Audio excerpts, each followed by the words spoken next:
Something was digging up fresh graves in the wealthy section of the cemetery.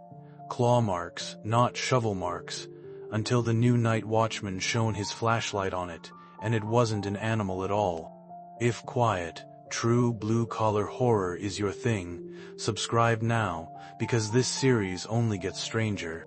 Right after dropping out of high school and moving out on his own, he needed work badly.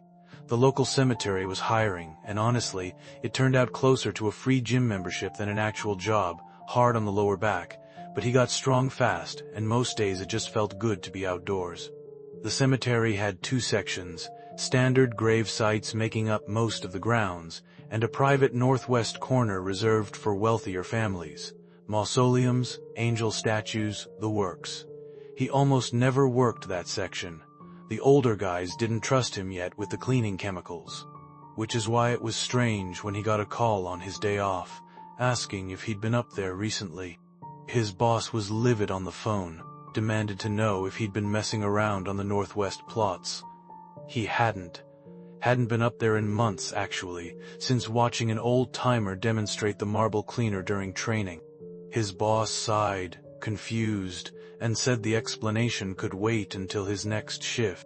A couple days later he showed up to a noticeably tense atmosphere. His boss walked him out to the northwest plot in total silence. A worker was already up there, tending to a grave. His boss confronted him directly, asked if he'd been hanging around during lunch, maybe eating near the graves. He hadn't. He knew better.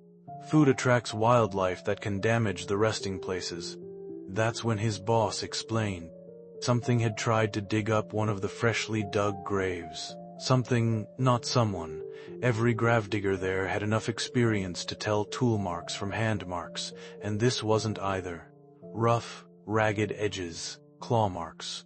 An emergency, for sanitary reasons and for the sake of the grieving families who'd be horrified to learn animals were disturbing their relatives. A meeting decided the solution. A night watchman, every night, until it stopped. And the new guy got volunteered for the first week. The only silver lining was double pay. First night was miserable. A flask of coffee, a borrowed pellet gun for scaring off critters, long hours of boredom. It got easier once his sleep schedule adjusted. Second to last night of his watch. Walking toward the northwest plot with a flashlight, he saw it, frantic limbs digging at the earth. He could have shouted, fired a warning shot, but he realized if he actually killed whatever creature was causing the trouble, he'd lose the extra pay and get his normal schedule back. Worth the risk of one more night. He crept closer, flashlight off, using the same technique he'd used hunting rabbits with his uncle. Get close, then hit them with light to freeze them for the kill shot. When he finally raised the flashlight and aimed it at the digging shape, he nearly cried out. It wasn't an animal.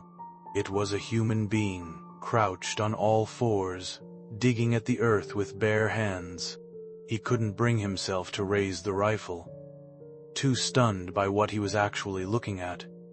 All he could do was make noise, yelling for them to get out, threatening to call the police. They complied, but not out of fear.